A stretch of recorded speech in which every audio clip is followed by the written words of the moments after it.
All right, so if your beauty business is up and down, please watch this before you panic. So this video is for beauty pros who do services, and if your business feels like it's up one week and then down the next, I am going to break down a real DM that I got recently from someone who is in this exact spot, and I promise you, you are not alone. And I'm going to show you the path that I would take if I were starting in survival mode right now, so that way you can stabilize your income before you try anything that's more advanced. So who am I and why am I speaking on this? So I am Melissa, and once I built $1 million business and it failed, and I had to rebuild from scratch.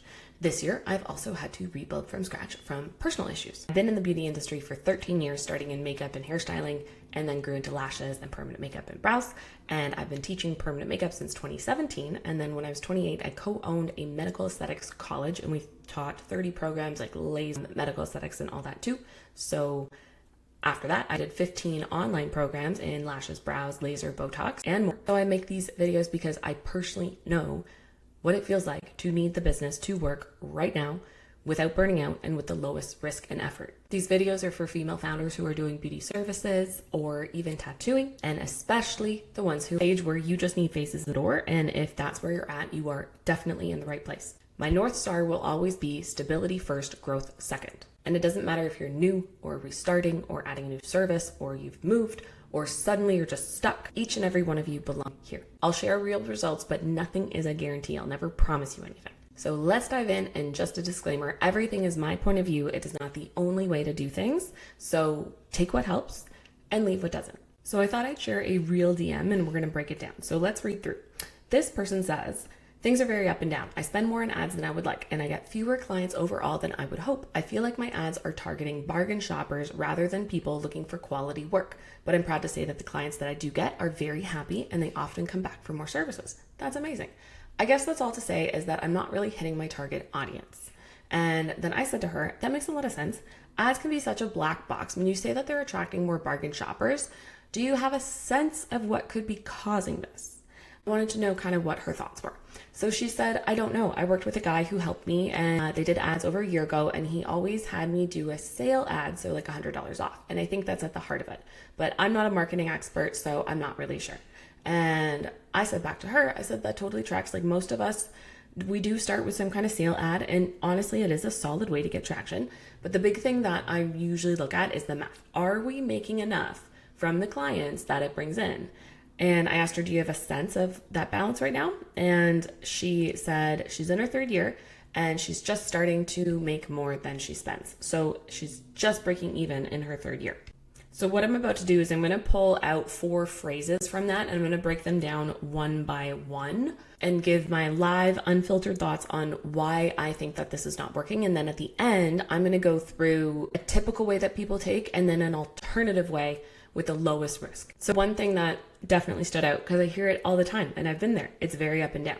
It is like the worst thing. Like I have hit $100,000 month, and then the next month I did $25,000. Now to most people, like even $25,000 sounds amazing, but it's that up and down, and it's the why is this happening? So I want to take a moment and explain why I think this happens and why I think it's been happening for me. So, okay, no matter what pathway that we pick, there's always going to be problems. I just want to make that very, very clear. And I think that's something that we hope that if we change directions or try this new thing, or finally we found the magic potion or hack or whatever, we think everything is going to be smooth sailing. But there is the phrase, the grass is always greener. Now, green grass grows out of manure. It grows out of shit. So no matter what direction we pick, there's always going to be problems. So I think a major thing why things are continually up and down is because we constantly change strategy. So I know that I've invested in like the $10,000 course, and then I've done the $5,000 course, and then I do like that little mentorship, and I'm always trying to figure things out, but it always takes me into a new direction. The problem is we're not spending enough time solving one single problem. Over my 13 years in business, and really through a process called conversion rate optimization, which is a fancy term for we're not making as much money as we want to. We want to make more money. How do you solve small problems in order to make more money? Is essentially conversion rate optimization. And a lot of people don't do that on one thing long enough. So it's like we're not spending enough time on one problem. When things get hard, we switch. And that's kind of called like shiny object syndrome. It is a discipline. I'm not kidding. Like, it is a discipline to keep focused. I get this weekly, new ideas, and that's amazing. We're creative. We're visionaries. We're builders. But there is a discipline at sticking at one thing long enough to make it work before switching to something else. So that's what I'm going to kind of, that's my point of view on how to make things predictable and stable, is sticking with something long enough. So when we have problems, always expect them.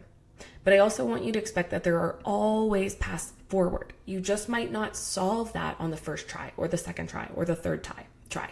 But just because there is a problem, it doesn't mean that it can't be solved. So my approach and what I do is I keep solving the same problem until it's fixed, and then it's fixed forever. And then I go on to the next problem. How I learned that was working through a tech company where we had 100 problems. And let's say a software engineer costs $300 an hour. Well, we can't solve 100 problems at once. So there must be one problem that if we solve today, we'll get the most amount of growth. And that is the problem to solve. So the difficult part is figuring out what is that small problem. A lot of us go with our gut, and then we think like, oh, it's because of my price. And yes, if we lower the prices, could things work? Yes. Although, is that the option we want to take? No.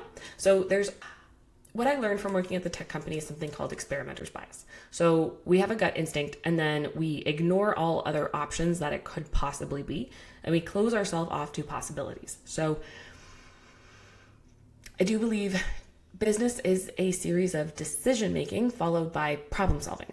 And it is as simple as that. So having it be very up and down is constantly switching strategies and focusing a little bit on content and a little bit on the website and a little bit of this and a little bit on that, where really, and I'll go through this at the end, if we put all of our focus into just one thing, revenue will happen. And keep in mind, this is for survival mode. And so what am I solving? Like, why am I solving problems? I'm solving problems not to get to like a dream goal. Like, I honestly don't have a revenue target. What I'm solving for is stability and predictability. Can I predict revenue coming in? How do I solve the problem of predicting revenue coming in? Now, if I can solve that problem, I can scale to whatever revenue I want. But just picking a number like $10,000 a month, whatever. And then you start taking all these different pathways and you update your content and you update your ads and you update your website and you do all this stuff. You're making these little micro improvements that actually feels busy, and don't, like, I'm not judging you. Like, I do this because feeling busy and doing stuff makes me feel like I'm doing something and in control. But then the problem is when the revenue doesn't grow, then my belief in myself goes down. So the alternative is if we actually identify the tiny, tiny, tiny little factors, which it is surprisingly, and that's what I've been on the hunt for the past, I would say 2 years. I've been working on solving that problem down to the very tiny few things that if we just got those right and we did those few things really well and solve those problems, we get stability.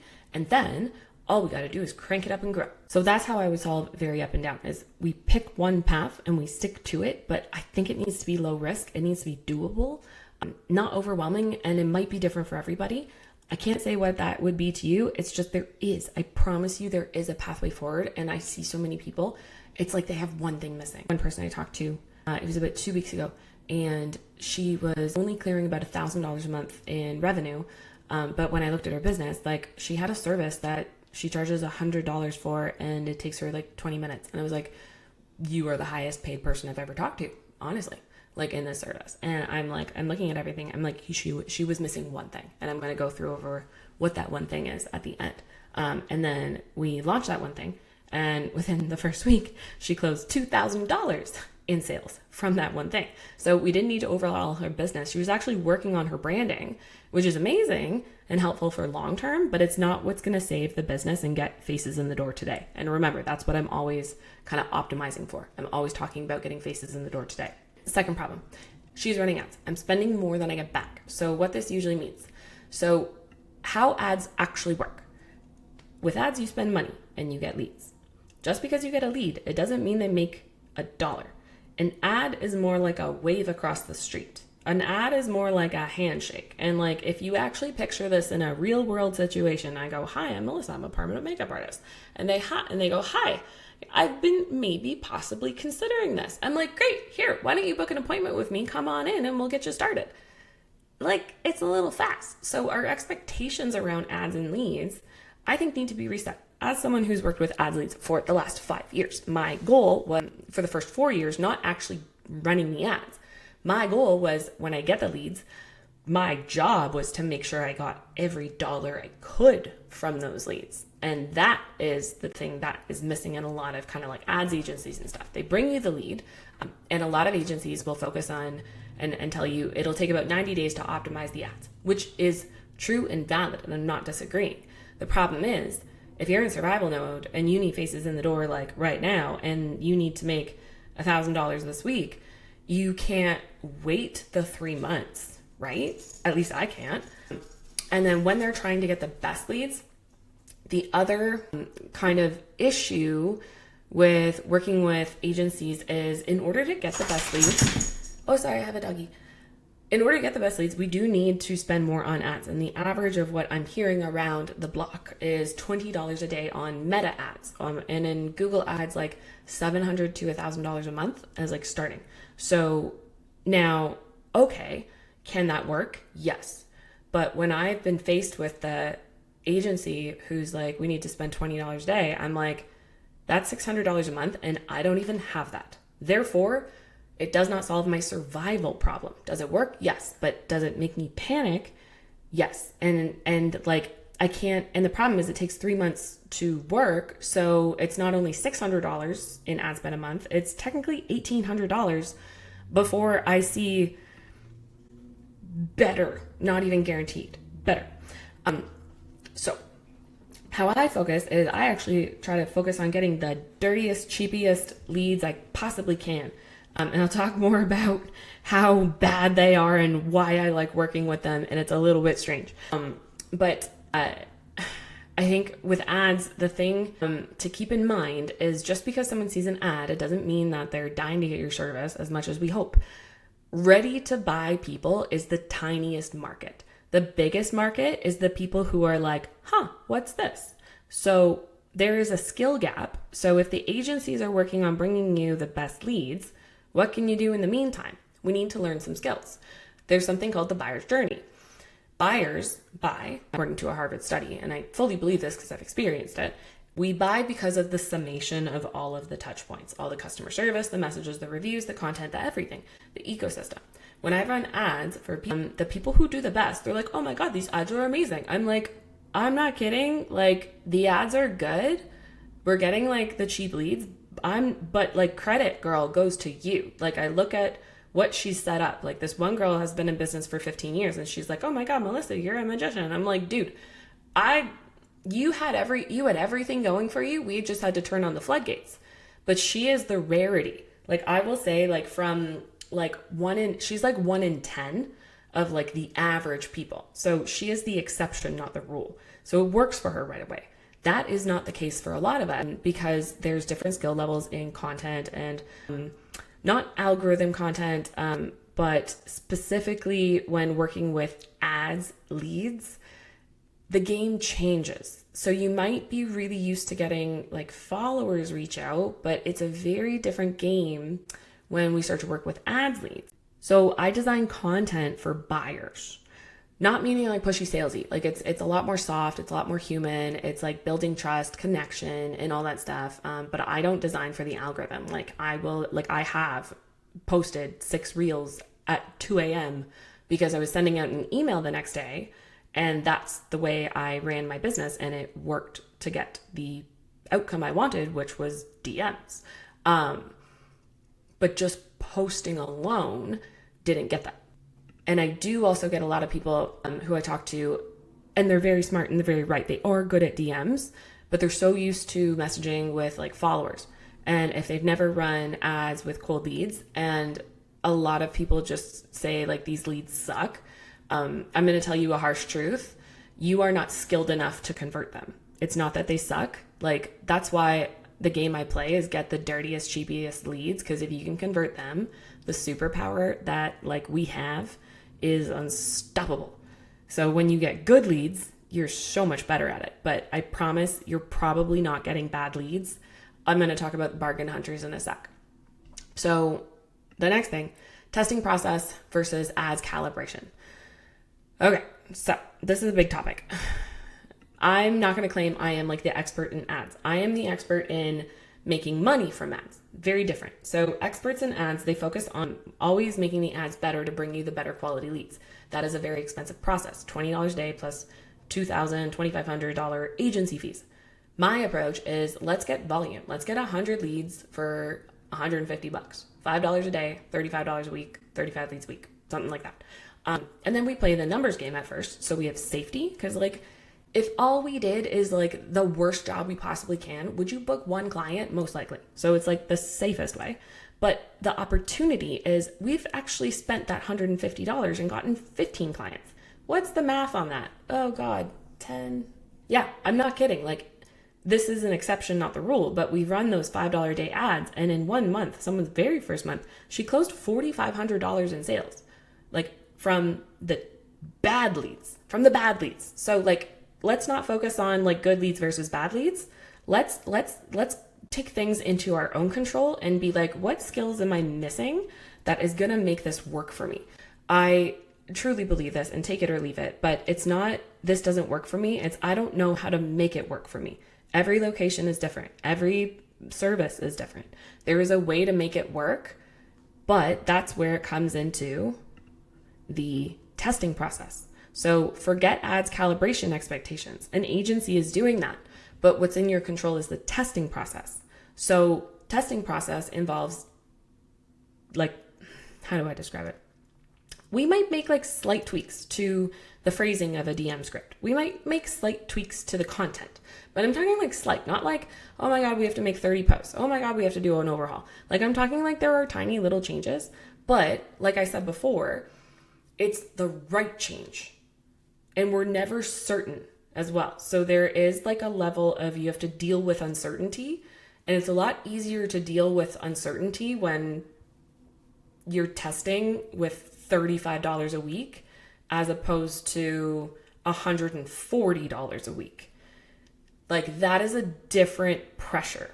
Like you give yourself more time. The goal to me is stay playing the game, not let me try this for a month and see what happens. Business is a growth process. It's a series of problem solving. Again, my point of view, take it or leave it. Okay. What really matters is ad spend $1, and how much do you get back? My goal, and a lot of people say like, if you spend $1, getting $6 is good. That means spend 100, make 600. Spend 1,000, make 6,000. My return on ad spend is slightly different. I go for 10 to 20. So that means if I spend $1, I want to make 10. If I spend $100, I want to make $1,000. Or if I want to make 20 times, I want to spend $100 and make $2,000. That means your profit is way more. Like if you spend $100 and $100, you make $2,000, you're profiting $1,900. And then there's also the factor in the agency fees versus DIY. Spending more than I get back. Shay was just talking about ads. We didn't even talk about agency fees. That ranges from, I've seen anything as low as $250, but man, I didn't make $1 when I used them. In the beauty industry, I've worked with men. They don't quite get it. I've worked with generalists. They don't quite get it. We know our clients way better than any agency. Like you will know your clients way better. And so I'm a fan of the DIY because agency fees, if you're constantly relying on the agency and you don't know what they're doing and you don't know why things are better some months and worse other months, because that still happens when you're using an agency. There's still volatility. So it's more stressful to deal with volatility when you're also $1,000 to $2,000 on agency fees, all that, and you're like $2,600 in just to get the clients on the door. You might need to do like 8 to 10 clients basically for free, if I can reframe it that way. So I'm a fan of the DIY, but ads can be really complicated, which is why I like the dirtiest, cheapest leads, and let's like build up the skill, because my goal is stability and predictability and survival, not like, let me charge as much as I can and get the best quality leads to the door. You have great quality leads in those cheap leads. I will get to that. Okay, the phrase, I'm attracting bargain shoppers. I hear this a lot. So I will just say, no matter how great your ad is, you're always going to get people coming in being like, hi, how much? It's not because my biggest problem that I see is when after the 40 to 100 people, 40 people have paid me to work with them and 100 people I've kind of done in a group session. And when they say, I have shitty leads or I'm tired of bargain hunter stuff, you can have those points of view. I'm just saying you're missing a huge opportunity. But I see them as people like me. And I've gone through a lot of shit, and I'm sure you have too. And there's been times where I felt invisible and unseen and uncared for. And if we use those DMs as an opportunity to like make someone feel seen, heard, valued, and respected, then all of a sudden the DMs themselves become a very rewarding process for the person to come back to you, and you're no longer chasing them down. They're coming back to you. Like I had something happen this week, personal, and I've had to be off for a week and a half. I sent 3 follow-ups just before filming this video, and 2 of them, after a week and a half, got back to me right away. If we didn't have a good conversation and we didn't have a good connection, that wouldn't have happened. And again, this is for survival. If this is not your thing, that's okay. But if you're in survival, the perspective shift I want to kind of shift is like, you can make a bargain hunter pay more. It's a skill.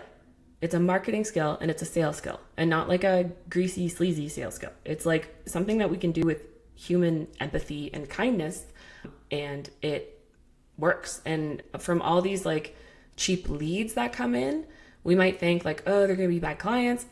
I've had amazing experiences with these people. So I just want to shift your perspective that it's like, stop trying to avoid the bargain hunters, because you're never actually going to win that game. The game you can win is, okay, I get bargain hunters in.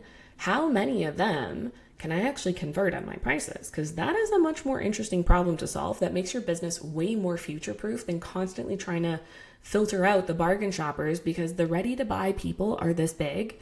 But if you learn the skills of converting like a bigger group of people, and believe me, all of your competitors are trying to find the best quality people. Do something different, right? So that's my perspective. Take it or leave it. And I do want to just set the expectations. If you get 100 leads, girl, you're gonna get 90 no's and 10 yeses. That's sales. You might even get 95 no's and 5 yeses. But those 5 yeses could be $2,000. Like, look at the revenue, not the number of clients as well. There's also a lack of skill in handling like the question that you're never going to stop getting. I promise. I've been doing leads for 5 years. You're never going to not have the high how much. You can convert them, but I think just accept that you don't know how yet, but I want you to see it as a solvable problem that maybe you don't need to know how to do that right now today, but it's possible for you to solve it. You just need someone who's solved it before and can teach you, which is why I'm making these videos, is because I couldn't find kind of stuff like this. And I did speak on the humanity versus transactional. When the DMs feel transactional, they ghost. Like, you're always going to get ghosters, but like you get very big ghosters. One thing I didn't write down here is content. So thinking about the buyer's journey and literally thinking about, what is that lead doing from the time that they click my ad to the time that they buy from me in an ideal situation? Here's what actually happens. They click on an ad, and the ad can go to your inbox or a form. They give their information or they start a conversation with you.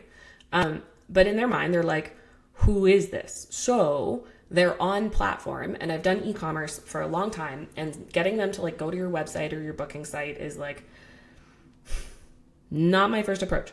Keeping them on platform is the best strategy. They're on the platform. They're consuming on the platform. This is their preferred platform. Keep them on the platform. Therefore, treat your content feed not like you're trying to Instagram growth hack your way to fame. I could tell you stories on the famous people that can't make money on that. Instagram's wanting you to play their game.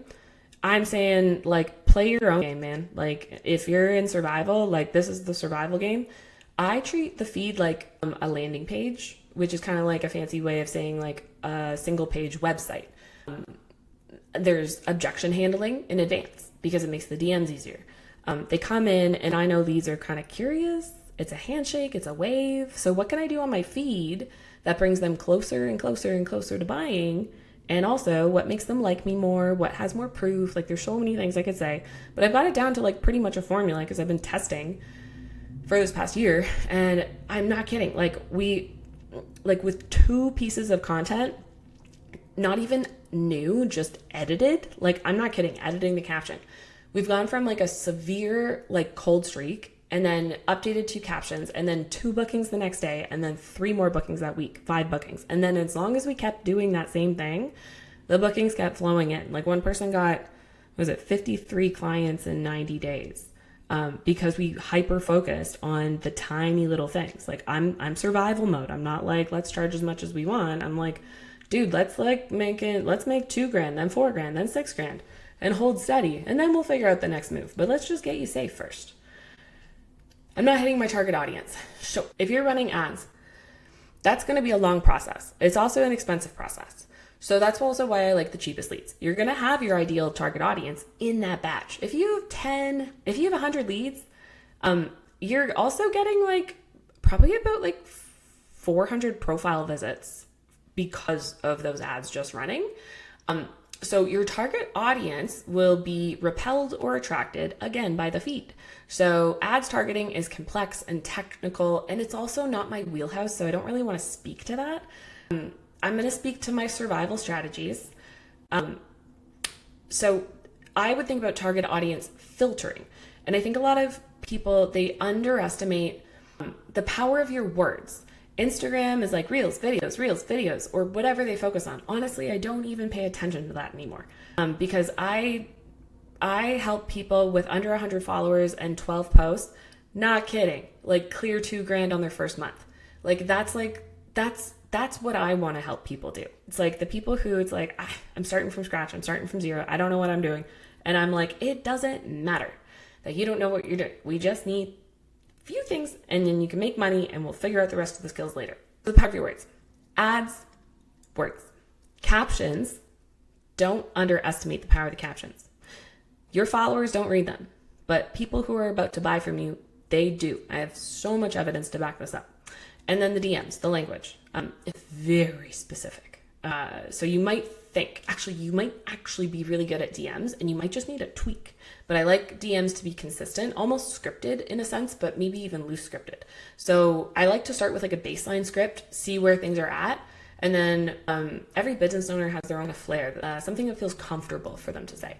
So I want to usually kind of talk with the business owner and we mutually make a decision, but we do it in a very slow, strategic, tested way. So don't underestimate the power of your words, which is copywriting. That's another entire skill to know that you don't need to know everything about these days. But you also can't go to ChatGPT and say, make me a caption. It's not that simple. There's a billion things ChatGPT could pull on, and there's only 3 things we actually need it to look at. So you need to know what 3 things you need your ChatGPT to do. And that's what's missing. I will say again, the ready to buy audience is the smallest audience. So if you're not hitting your target audience, like if your target audience is the ready to buy people, like you probably will have to spend like $600 a month and settle for getting like 2 clients at your ideal price point within your first month. Maybe. I've also seen people get no clients after spending because you're trying to solve a really hard problem that is very difficult to, not difficult, it's lengthy. It's lengthy to solve. And because it's lengthy to solve, it's expensive to solve. So that's why a lot of people, ads agencies will say like it takes 90 days, but a lot of people quit after 30 days because they can't handle seeing their money go out. Whereas when I do like very cheap leads, I'm like, are you cool if you see like $35 go off of your credit card each week? And they're like, yeah, that's fine. But I'm like, are you okay seeing $150 go off your credit card each week? Ooh, that's a bit more panic. And then that affects your decision-making skills. And that's what causes or at least my like shiny object syndrome, like, oh God, I hit a problem here. Okay, let me overhaul and just try something completely different. Blinders on, stay the course.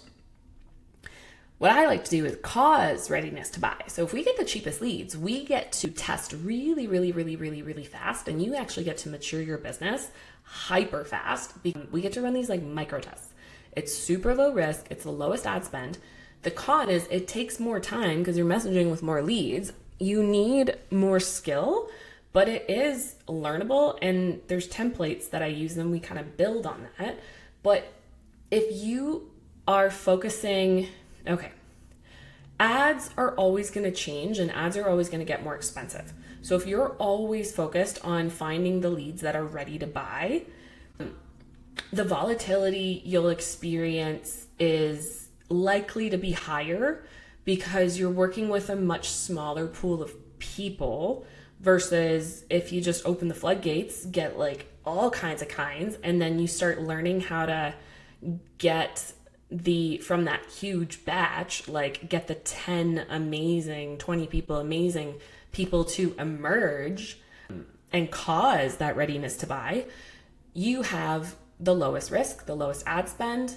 It takes more time, it takes more skill, but it is more future proof.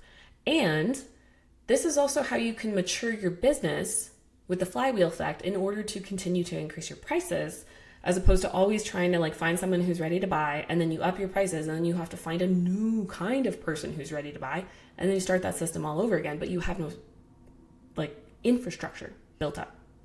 Okay. This brings us to, I hope that all makes sense so far. This is a little off the cuff. I'm trying a new kind of video, but what I want to do for now is go through a particular decision-making framework. So I've kind of talked to you a little bit about how I would approach it. Let's solidify this down into kind of like the two options forward for this person's DM.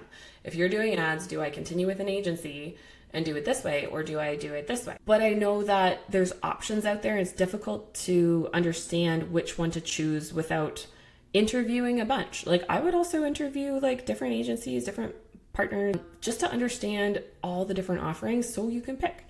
So ICE framework is a decision-making framework. I'm going to do it simple as a 5th grade level, not because any of us is stupid. It's just because I want it. I don't know. It's just a strategy of communication. You communicate at 5th grade level. We all understand. Impact. So we're going to assess based on impact. So what option gives the biggest result? In this case, revenue for the least amount of chaos. Number 2, the qualifier. Which option gives us the highest chance of working for your real situation? Which one gives us the most confidence? What are we most confident is going to work? And then ease. What's the easiest to do consistently without burning out? That's what we're going to go through. So options forward. So number 1, impact. What gives the biggest result? Revenue for the least amount of chaos. Let's say we have 2 options. Let's say we have $5 a day ads, bring in the cheapest leads. So you're spending $150 a month. Cool. Second option, most agencies, they recommend between 10 and 20. I do see around 15 and 20. If you want fast results, faces in the door, the $20 is what you're going to want to do for the faces in the door, but it's more risk. So $20 a day is $600 a month on ads. So $150 a month on ads versus $600. So that's the monthly cost or risk. So let's say I'm going to assume that you're not going to run the ads all by yourself. Now, why would I dissuade you? I'm not going to dissuade you from experimentation. I'm going to dissuade you from banking on it. That's all. I'm totally on board with the DIY, try it yourself, all that stuff. But if you are in a position where you need faces in right now, I've seen people spend like $40 in 4 days and get nothing, and they didn't need to do that, and they didn't learn anything from it. I've seen people spend like $300 a month to try it on their own and then give up after a month because they didn't get anything, and then they go, ads don't work for me. So I'm not against experimentation. It's just in a situation where you're in survival mode, I think you need a helping hand. So let's say $5 a day ads. I don't see agencies doing this thing because I made this after my $1 million company crashed and I was out of a job. And when I ran this, I originally ran it with $10 a day. I did it on my own. I didn't even make content. I just did DMs and ads, and I put $7,500 in the books that month. And the next month I doubled it to $15,000. Now I had 4 years of not making ads, but converting people from ads. That was my experience. So it didn't even matter what the ad was. Like my job before was converting lots of kinds of leads. So that was my job. That's why it worked so well for me. You on your own, you might not have 4 years of website optimization, e-commerce business management. Maybe you have a marketing background and you do. That's great. So let's assume $5 a day ads. You're going to need help. I'm going to frame it in the term of mentorship. So you have $150 of ads and you have $1,000 for mentorship. Total monthly risk, $1,150. Option 2, the agency. I'm not going to gamble with someone's $20 a day ads if I'm not an expert on ads. I'm just not going to do it. I would recommend a partner, but I do see that agencies are usually like $1,000 to $2,500 a month ongoing. So your monthly cost or risk is like $1,600 to $3,100. So to break even on option 1, $5 a day ads and mentorship, if you're charging $300 for an initial appointment, which I know we'll talk about like discounts and pricing in a different video. I have more point of views on that, but let's just say 300 initial, and sure, you can charge 150 for your touch up, then you're in one for 450. But break even month 1, you only need 4 clients. So you only need 4 clients to break even, and it's very possible to get 8 and then you make money.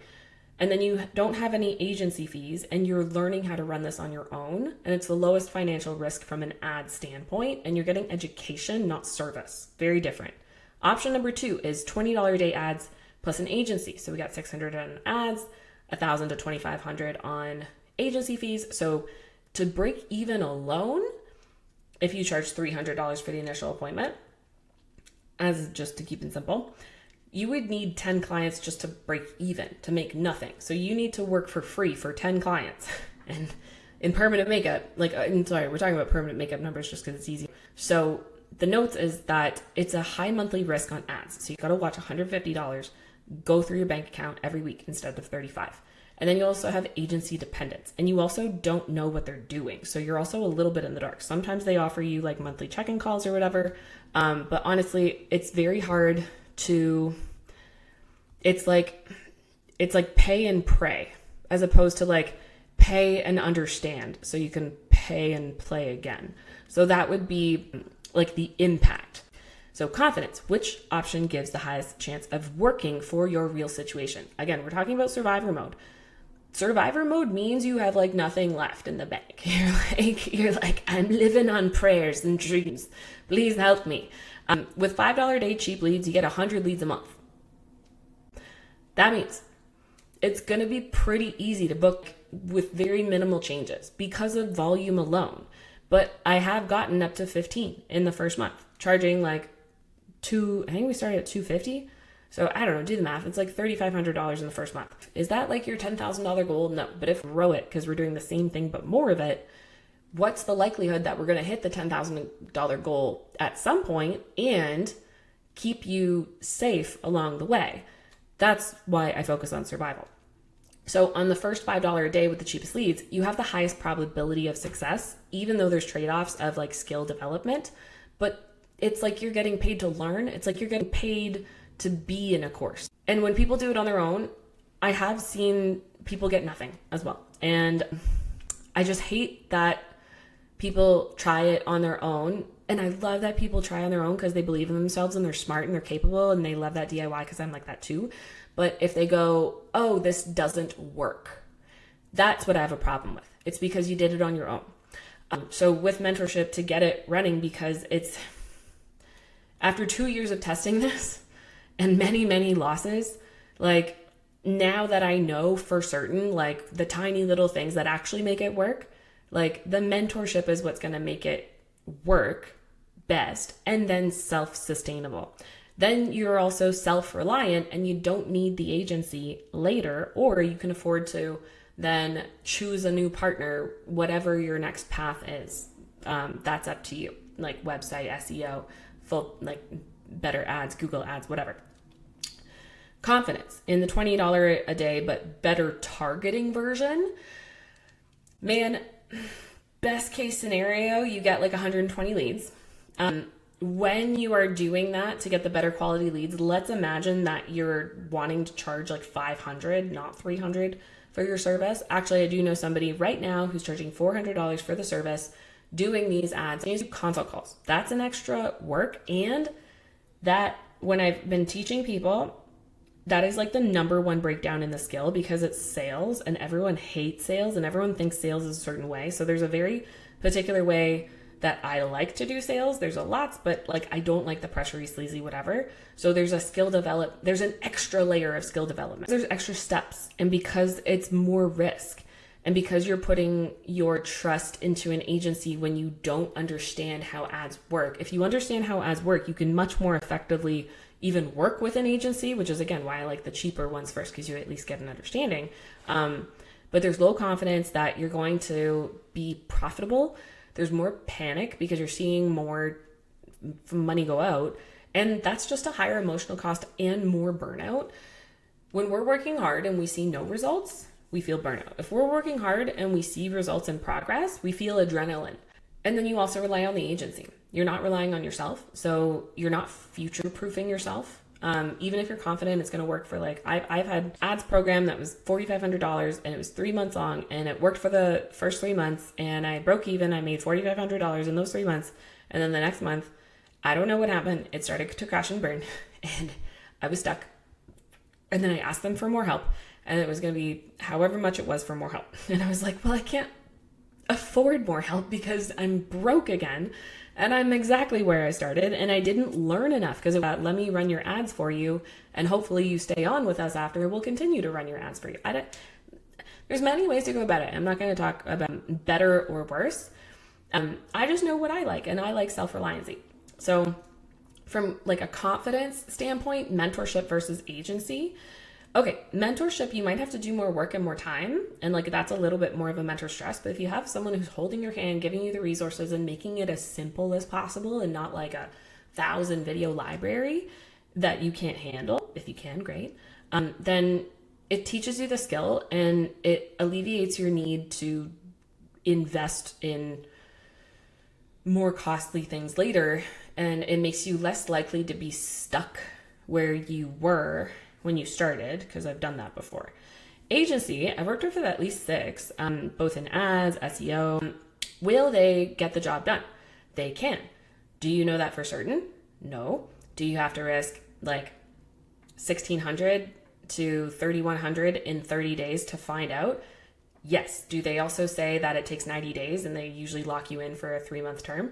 Yes. So my confidence is unsure. Not impossible, not saying it's wrong. It's just, if I don't understand what an agency is doing, which I do now, and I understand ads so I can ask the right questions and pick someone I trust, it's just unpredictable. This whole point is survival and predictability and stability. I don't want to be relying on an agency to do everything. Lastly, ease. So with a mentorship, it can be difficult, but it could also be easy. If you get structure and you get like one-on-one support and you learn like very tiny skills that get you the outsized returns, which is literally what I'm solving for myself, for my own nervous system. But it's more time spent early on onboarding and getting it. But once you get it, then it's predictable and empowering. And then you can focus on the next step. Once you're calm because things are stable and you're not freaking out from watching Meta eat all your dollars. Agency. For the ease, okay, it is easy in the fact that you hand it off, but emotionally, it is very difficult because you pay and you pray. It's easy short term, but harder long term, because I've also had people say, it's like, oh yeah, when they signed me on, it was really great, but like 6 months in, I just felt like they kind of forgot about me. And they also focus on bringing you the leads and not necessarily, some of them do help you like not do the DM. Some people will give you a DM setter, but they're not very good. I could speak more on that. AI bots, I can speak more on that another time. It's just a high financial and emotional risk. So even though it's easy because you hand it off, it's not easy because you can end up in a worse position than when you started and stuck. And then you don't know if you should try again in the same thing or if you should completely overhaul. So the final kind of point I want to make from my point of view, again, take it or leave it. I think that the safest, highest return on investment path, meaning profitability, not just revenue, because I've made $100,000 in a month, but profited nothing. So I can speak from that experience. To me, now after all of the mistakes, the thing that I'm seeking the most is predictability. Everyone has their own way of doing it, and that's fine. I'm never going to promise you a certain amount of money. What I would promise is the ability to make decisions and problem solve with a very low risk approach, so that way you can spend enough time to actually get really good at it without freaking out because money's going out, and because you have such high numbers, it's a very safe bet that you're going to get something, and with help, more than something. So I would say build the floor, build the foundation first, because after that, once you have the predictability, it's not even about like running more ads. Like if you have multiple services, it becomes very easy. Okay, I say easy, but you know what? I'm not going to promise easy. There becomes a pathway to grow your business in a different way by deepening relationships with your clients as opposed to constantly chasing more. One mistake I made with my $1 million business, and a reason why it failed, is because we were constantly chasing more people and we were not focused on getting the current people to buy more. So if we turned off our ads, we got no more money, and that's exactly what happened. So that's a huge mistake. So even though this whole thing is on ads, the point is to like use the ads as a channel to like get customers in the door, clients, whatever. And then through like genuine relationship, brand, all the things you're passionate about. One of my favorite things is connecting with people. Through those ways, make them keep coming back, because that is a stable, reliable business. Word of mouth grows from there. All those things that we want, raising our prices, it's got to start somewhere. We can't just like graduate from school and people say charge $500, otherwise you're devaluing the whole industry and you're making it worse for us. I don't believe in that. You got to do what's right for you. You got to price test your way up. You got to figure out what your sweet spot is. And as you start to mature, your prices can too, but slowly but surely. And I would like check ego at the door. And like the major number one thing is that like, if you're financially safe, you're winning. Because so many people out there are going through these ups and downs, but ultimately you get to choose what is right for you. So take or leave whatever you got from this video, but you are intelligent and you go at your pace and you know what season you're in. The path you choose is up to you. Whatever you do, I am 1000% rooting for you, and I know you can do this.